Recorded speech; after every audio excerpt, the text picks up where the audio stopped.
When it comes to presenting, just like learning anything new, you need some structure and good habits at first. But as you develop your own style, you'll find the things that work for you and some things that don't. So think of these as a minimum standard if you are really not sure where to start and just feel awkward. Break any of these rules if it feels more confident for you to do something else.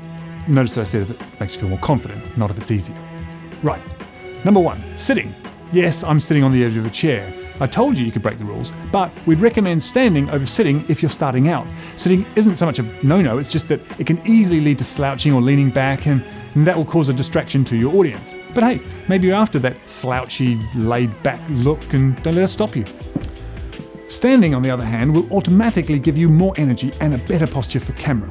Stand up straight, keep your body open, and let your hands rest comfortably together. Number 2, whilst we're on the subject, hands. Hands are such a trap because, as a rule, we tend to use them unconsciously in everyday life when talking, but on camera, we suddenly become aware of them. You'll either want to hide them by leaving them at your sides or behind your back, or you'll wave them around wildly to show just how enthusiastic you are. Less is more. Small amounts of emphasis to reinforce what you're saying is a good rule of thumb. Go wild if that's what you like. You're probably going to watch my hands for the rest of the video. I should have actually done this point last.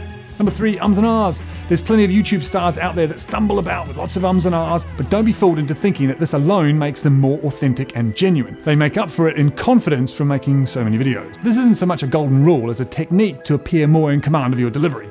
Cutting out ums and ahs in the shoot will also mean you're not cutting around them in the edit. Ums and ahs are just your brain filling in awkward pauses before the next bit of speech. Allow for the awkward pause. It's only awkward to you.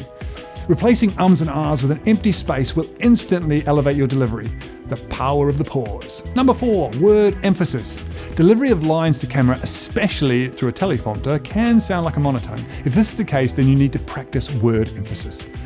Words have no meaning when they're all delivered with the same tone. It's by putting emphasis on words that need more attention that you bring sentences to life. Listen to this. Try putting emphasis on certain words and see what happens, versus try putting emphasis on certain words and see what happens. Number 5, projection level.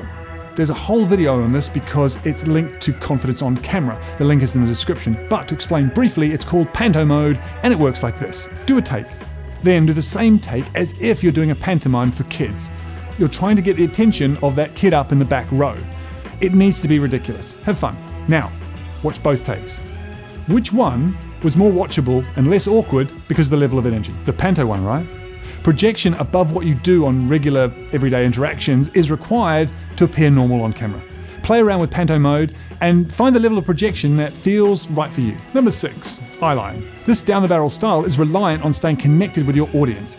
It can't be nearly down the barrel or completely not down the barrel, reading a cue card off to one side. Your audience will be pulled out of the illusion that is meant to be breaking the fourth wall, and it feels really awkward and distracting to watch. There's plenty of YouTubers who look away while talking. This is a natural human response where we look up or to the side for our next thoughts, but do it too much and you start to appear evasive. With a teleprompter, of course, that's not an issue, but for off-the-cuff storytelling, it's something to minimize. Number 7, enunciation. Stumbling over words is common on camera because there's so much deliberate behavior going on. The subconscious mind that usually sorts these things out isn't in control. This odd trick given to us by presenter Mark Thomas will give your mind permission to enunciate correctly again. Imagine you need to get an apple out of your chest. Now, it's got to come up out of your throat and out of your mouth. In order to get it out of your mouth, you're going to need to unlock your jaw.